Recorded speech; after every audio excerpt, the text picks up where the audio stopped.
highest executive office in the constitution, but I'm told it's the president has the state, so the government is. I'm grateful for the introduction.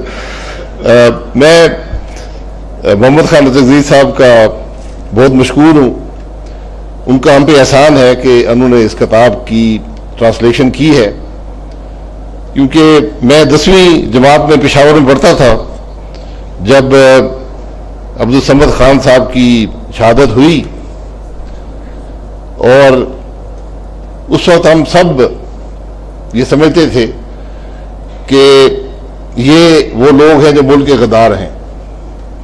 Abdul Wali Khan بھی غدار ہے، عبدالصمد خان اچکزئی بھی غدار ہے. اور مجھے اگر یاد آ رہا ہے تو اس سے کچھ عرصہ پہلے یا اسی عرصے میں لیاقت باغ پنڈی میں بھی بہت سے ہمارے پشتون بھائی، افراد صاحب کو یاد ہوگا، وہ شہید ہوئے تھے. اور ہم نے اس وقت یہ سمجھا کہ ہم نے غداروں پر کوئی فتح حاصل کی ہے. اسی زمانے میں اگر میری میموری درست ہو تو اکبر بگٹی صاحب شاید گورنر تھے بلوچستان کے، اور تقریباً 23 سال بعد ان کو بھی اسی طرح شہید کیا گیا جس طرح ماضی میں ہم کرتے رہے. اور آج بھی ہم اس ملک کی تاریخ کے حقائق سے واقف نہیں ہیں، جو کسی نے بتایا نہیں ہے. ہم وہ واحد ملک ہیں، بڑا ملک کم از کم، جس کی تاریخ ہی مسخ کر دی گئی ہے. یہ پتہ ہی نہیں ہے کس نے کیا کیا، کون محب وطن تھا، کون وطن کا دشمن تھا. جن کو ہم محب وطن سمجھتے رہے وہ وطن کے دشمن نکلے، جو دشمن تھے وہ محب وطن نکلے.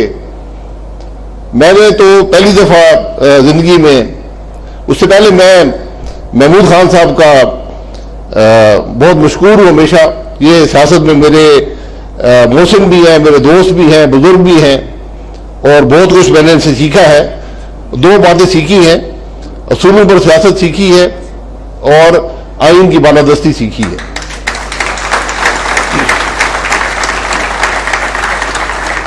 اور میرا خیال ہے کہ اچکزئی صاحب، عبدالصمد خان صاحب کا میں نے مقدمہ بھی دیکھا ہے جو حامد صاحب نے دیا تھا، تو یہی باتیں اس میں بھی لکھی ہوئی ہیں.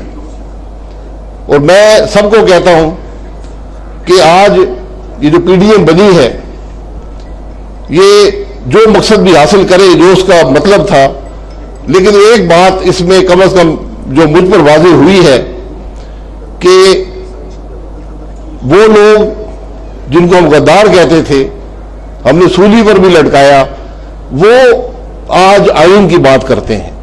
وہ کہتے ہیں کہ اس ملک کا نظام آئین کے مطابق چلے. یہی سب سے بڑی کامیابی ہے، یہی ایک قدم ہے آئین کی بالادستی کے لیے، جس کے لیے ہم سب کوشش کرتے رہے. کسی نے کم کی، کسی نے زیادہ کی. آج آپ کے سامنے آج سے تقریباً 3.5-4 سال پہلے ایک تجربہ ہم نے پھر کیا، ایک غیر آئینی تجربہ کیا. ایک حکومت کو لے کر آئے، اس نے جو ملک کا حشر کیا وہ آپ سب کے سامنے ہے. آج وہ تجربہ بھی ناکام ہو گیا ہے. اور یہ یقین کریں کہ جو ملک کے حالات ہیں اتنے تشویشناک، شاید ہمیشہ ہم کہتے ہیں لیکن شاید حقیقت میں اتنے تشویشناک تاریخ میں کبھی نہیں ہوئے. تو آج ہمیں پھر سے اس ملک کے معاملات کو درست کرنا پڑے گا، اس کو ری بلڈ کرنا پڑے گا، اور سب نے مل کر کرنا ہے. اور اس کی جو ہدایت ہے، جو بنیادی اصول ہے، وہ آئین ہے. اگر ہم آج بھی آئین سے ناراض کریں گے، ہمارا ملک آگے نہیں چل پائے گا. یہ حقیقت کم از کم مجھ پر عیاں ہے، اور میرا خیال آج ہر پاکستانی پر عیاں ہونی چاہیے کہ اگر آئین درست نہیں، اس کو بدل لیں. جو بھی آپ نے تبدیل کرنا ہے وہ لے آئے، ہمیں یہ تبدیلی چاہیے. لیکن ملک میں 2 نظام نہیں ہو سکتے، ملک اس طرح نہیں چلتے.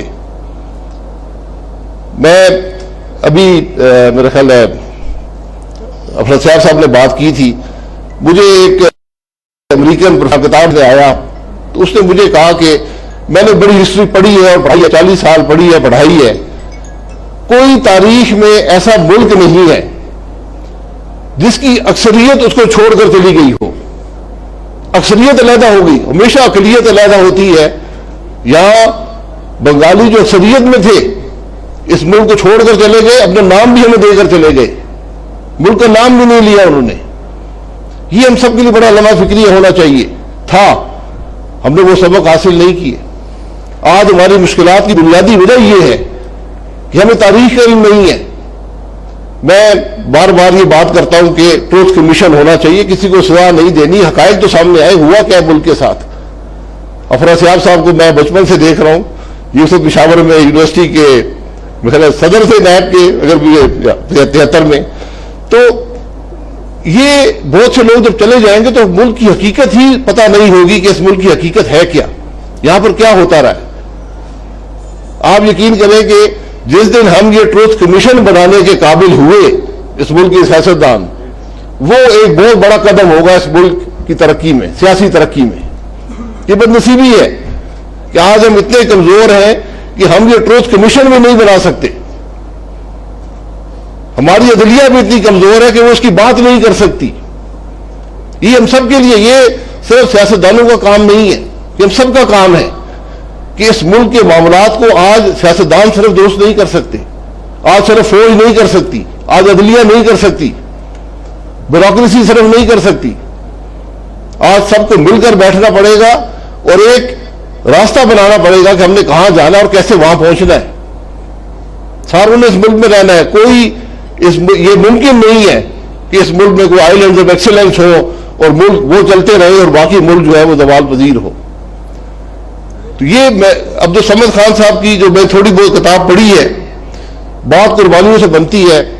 اگر ایک شخص نے زندگی کا بہترین حصہ جیلوں میں دے دیا ہو اور پھر بھی اصولوں پر قائم رہا ہو, تو یہ ہم سب کے لیے سبق ہے. اس کتاب کا یہی سبق ہے اور یہی بات ہمیں یہاں سے حاصل کرنی چاہیے. تو میں لمبی باتیں, سیاستدانوں کا کام ہوتا ہے تقریر, ان کو بڑا علیحدہ کرنا بڑا مشکل ہوتا ہے مائکرو فون سے, لیکن میں آپ سب کا بہت مشکور ہوں. اور خاص طور پر پھر اپنے دوست گورنر صاحب اٹھ گئے ہیں, ان کا بہت مشکور ہوں جنہوں نے ہم پر سب پر یہ احسان کیا ہے. اور یہاں پر مجھے عثمان کاکڑ صاحب کی یاد ضرور آتی ہے. وہ ایک نوجوان تھے جو ان اصولوں پر قائم رہے جو عبدالصمد خان نے سکھائے تھے. تو اللہ تعالیٰ ان کی بھی. تو میں آپ سب کو بہت مشکور ہوں. مجھے امید ہے کہ ہم یہاں سے کچھ سبق حاصل کریں گے اور کم از کم اصولوں پر رہ کر آئین کے مطابق اس ملک کو چلانے کی کوشش کریں گے. بہت شکریہ.